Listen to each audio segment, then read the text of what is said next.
मुझे आज वो दबंगता कहीं भी दिखाई नहीं दी जी आप कोर्ट की तरह व्यवहार नहीं कर सकते। इस तरह की पत्रकारिता नहीं होनी चाहिए जी कि केंद्र सरकार का अरविंद गोस्वामी के ऊपर हाथ कितना था। सरकार के दम पे बलबूते पे अरविंद गोस्वामी बोल रहा है, कड़े शब्दों में निंदा करी है। आज की पत्रकारिता स्वार्थ की पत्रकारिता हो, इससे पत्रकारों को शिक्षा लेनी चाहिए। नमस्कार, स्वागत है आपका हरियाणा स्वाभिमान के यूट्यूब चैनल पर।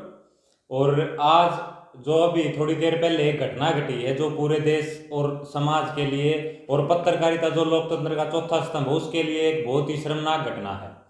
अर्णव गोस्वामी जो रिपब्लिक भारत के एक वरिष्ठ पत्रकार हैं, संपादक हैं उसके, उनको गिरफ्तार कर लिया गया है। और इसके ऊपर हमारे साथ चर्चा करने के लिए हरियाणा स्वाभिमान के संपादक और वरिष्ठ पत्रकार बलराम शर्मा मौजूद हैं। स्वागत है सर आपका। नमस्कार सर, जो ये पत्रकारिता की लाइन में ये जो घटना घटी है, अर्णव गोस्वामी को गिरफ्तार किया गया है, आप इसको किस नज़र से देखते हैं? देखिए, अरविंद गोस्वामी जी को जो गिरफ्तार किया गया है जी ये बहुत पिछला मुद्दत है और इस मुद्दे में क्या तहमे थे उस दौरान की बात थी। लेकिन जो आज जांच पड़ताल हुई है वो अरविंद गोस्वामी की कंगना और सुशांत के मामले को लेकर जो पुलिस उनसे खार खाई हुई थी या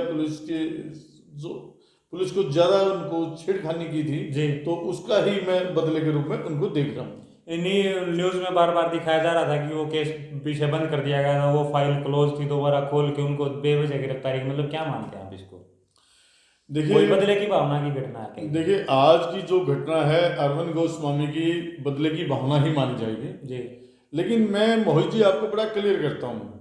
मैं जिस हिसाब से उन्होंने अपनी गिरफ्तारी उनकी की गई है जी उस गिरफ्तारी की मैं कड़े शब्दों में निंदा करता हूँ। जी लेकिन मैं अरविंद गोस्वामी की भी इस टाइम पे निंदा करता हूँ जी जब उनको पता है कि पूरी दल बल सहित पुलिस आई हुई है जी और आपको गिरफ्तार करने की आई हुई जी। है तो उसने अपने आप को सामने आकर ये कहता है कि हाँ मुझे गिरफ्तार करो और जांच करो। जी जिस हिसाब से वो अपने आप को खींच रहे हैं और अपने आप को बचा रहे हैं, इतनों लोगों के बीच में पुलिस उनको घसीट रही है जी तो ये जो एक दबंग चेहरा जो दिखता था टीवी चैनल पर जी मुझे आज वो दबंगता कहीं भी दिखाई नहीं दी। जी।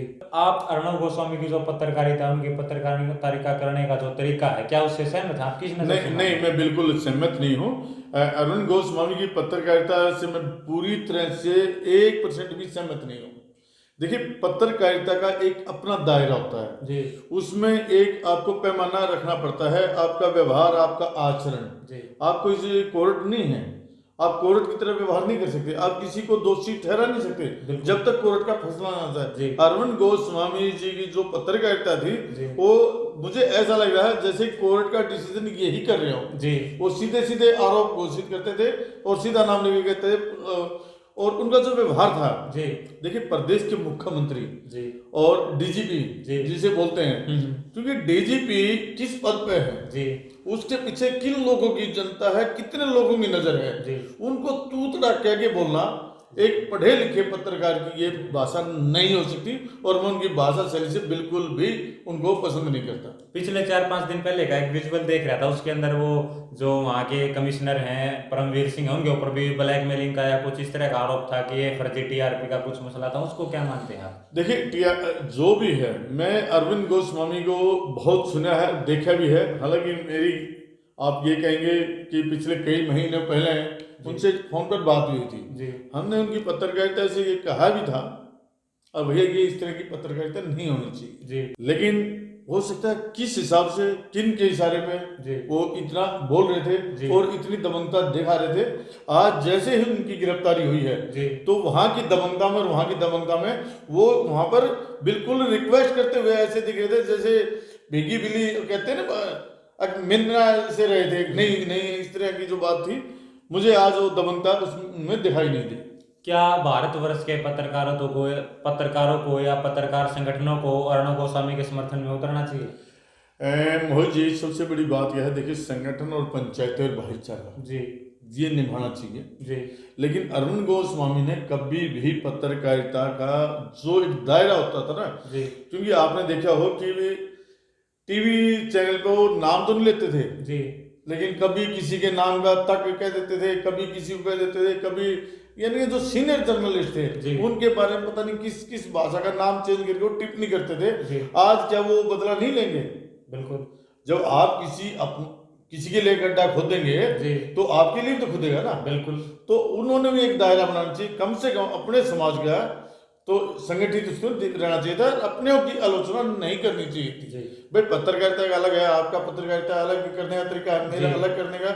अगर हम एक दूसरे पर ही कीचड़ उछालेंगे तो ये गलत है। और आज अगर मैं आपके ऊपर कीचड़ उछाल रहा हूँ तो कल आपसे क्या उम्मीद रखूंगा। बिल्कुल। तो ये तो इस हाथ से ले और इस हाथ से ले वो बातें हैं। पत्रकारिता को लोकतंत्र में चौथा स्तंभ माना गया है। क्या इस मुद्दे पर केंद्र सरकार और महाराष्ट्र सरकार आमने सामने आएंगी? देखिए, जहां तक ये केंद्र सरकार और महाराष्ट्र सरकार की है जी, हालांकि मुझे इस बात में पूरी तरह से मैं कह नहीं सकता कि केंद्र सरकार का अरविंद गोस्वामी के ऊपर हाथ कितना था जी, लेकिन एक आम चर्चा है जी, सरकार के दम पे बलबूते पे अरविंद गोस्वामी बोल रहा है आगे केंद्र जी। लेकिन मुझे इस मामले में कहीं कुछ नहीं दिखाई दिया अभी तक। मैं हालांकि भारतीय जनता पार्टी के अनेक दिग्गज नेताओं की कुछ टिप्पणियां आई हैं, लेकिन अनेक पत्रकारों की भी टिप्पणियां आई हैं, तो उससे लग रहा है कि एक अभी क्लियर ये हो ना, नहीं अरविंद गोस्वामी के साथ सारी दुनिया खड़ी है, ऐसा नहीं। देश के गृह मंत्री हैं अमित शाह, क्या वो इस मामले पर कुछ संज्ञान लेंगे अपना? हाँ, कुछ तो देखो गृह मंत्री जी हैं, कुछ तो करेंगे ही जी, और उन्हें करना भी चाहिए। उनकी पैनी नजर है, उनकी वो नजरअंदाज भी नहीं करेंगे, क्योंकि एक पत्रकारों का समूह आप कुछ ही कहिए, इस पत्रकारिता में बहुत अच्छे लोग हैं, वो कुछ कहीं भी जाएंगे एक संगठित होकर अपना मांग पत्र करेंगे। जैसे एनयूजे का भी मैं बताता हूँ, राजवी आर्य जी हैं, उन्होंने अरविंद गोस्वामी की कड़े शब्दों में निंदा करी है और केंद्र सरकार को पत्र भी लिखा है। तो अनेक संगठन जो चला रहे नेता वो आगे ऐसा करेंगे। आप पिछले 25 सालों से पत्रकारिता में हैं, क्या मतलब पहले भी लोकतंत्र में इस तरह की घटनाएं हुई हैं, पत्रकारों को गिरफ्तार करना या देखिए, पत्रकारों को गिरफ्तार करने मेरे इसमें तो इस तरह की नहीं हुई। अगर कोई पत्रकार अगर व्यवहार और उसका कहीं कहीं, अब देखो क्या होता है मोहित जी, बड़ा अजीब सी आज की जो पत्रकारिता है और पहले की पत्रकारिता में दिन रात का अंतर है। आज की पत्रकारिता स्वार्थ की पत्रकारिता होगी, जिसकी तरफ देखा कहने मतलब जिसकी खाइए बाकी उसके गाइए गीत। हालांकि ये मेरे लफ्ज और मेरे शब्द मुझे खुद परेशान करेंगे, क्योंकि कई लोग मेरा विरोध करेंगे कि कैसी भाषा बोल रहा है। आज की पत्रकारिता में और पहले वाली पत्रकारिता में दिन रात का अंतर है। पहले सिद्धांत की पत्रकारिता होती थी, आज पत्रकारिता उस सिद्धांत की पत्रकारिता नहीं। क्या ये घटना लोकतंत्र के लिए खतरा नहीं है? आज नहीं, लोकतंत्र के लिए खतरा नहीं है। इससे पत्रकारों को शिक्षा लेनी चाहिए। मैं तो यही कहूँगा, इससे पत्रकारों को सबक लेना चाहिए। आगे आपने एक दायरे में रहकर पत्रकारिता करनी चाहिए और दायरा नहीं तोड़ना चाहिए दोनों तरफ से, क्योंकि देखो सरकार के बहुत लंबे हाथ होते हैं। बिल्कुल।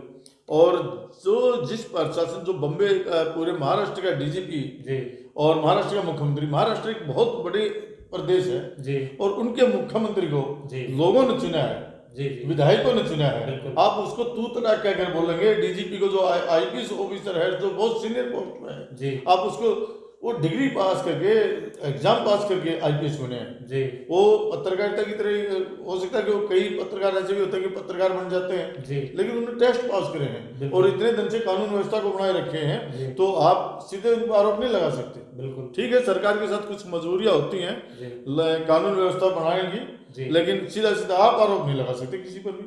जी बिल्कुल। हमारे साथ इस चर्चा में शामिल होने के लिए आपका बहुत बहुत धन्यवाद बलराम शर्मा जी। मोहित जी धन्यवाद आपका भी। और आप लोगों से मेरा एक ही अनुरोध है, आज के युवा पत्रकारों से, बैलेंस बनाइए और खबरों के तह में जाइए, लेकिन अपना आचरण और अपना व्यवहार ऐसा बना के रखिए ताकि आपने अगर किसी पे खबर भी लिखनी हो तो अगले को ये लगे कि सज्जनता से, सहनशीलता से सवाल करने चाहिए। बिल्कुल इस तरह के सवाल नहीं करने चाहिए और तू तड़ा करने का तो आपको कोई उचित कोई अधिकार है ही नहीं। जी बिल्कुल बिल्कुल, बहुत बहुत धन्यवाद आपका। और दर्शकों से मैं अपील करना चाहूंगा कि आज जो ये इतनी बड़ी घटना हुई है, इसके ऊपर आपको अगर कोई भी प्रतिक्रिया देनी है तो कमेंट बॉक्स में अपनी प्रतिक्रिया दीजिए। और अगर इस वीडियो को आप हरियाणा स्वाभिमान के फेसबुक पेज पर देख रहे हैं तो उसको लाइक कीजिए। और अगर इस वीडियो को आप YouTube पर देख रहे हैं तो हरियाणा स्वाभिमान के YouTube चैनल को सब्सक्राइब कीजिए। और अगर आपको ये वीडियो पसंद आती है तो इस वीडियो को शेयर कीजिए। अगर इसमें कोई भी आपको कमी नजर आती है तो कमेंट करके हमें जरूर बताइए। बहुत बहुत धन्यवाद आपका। धन्यवाद जी।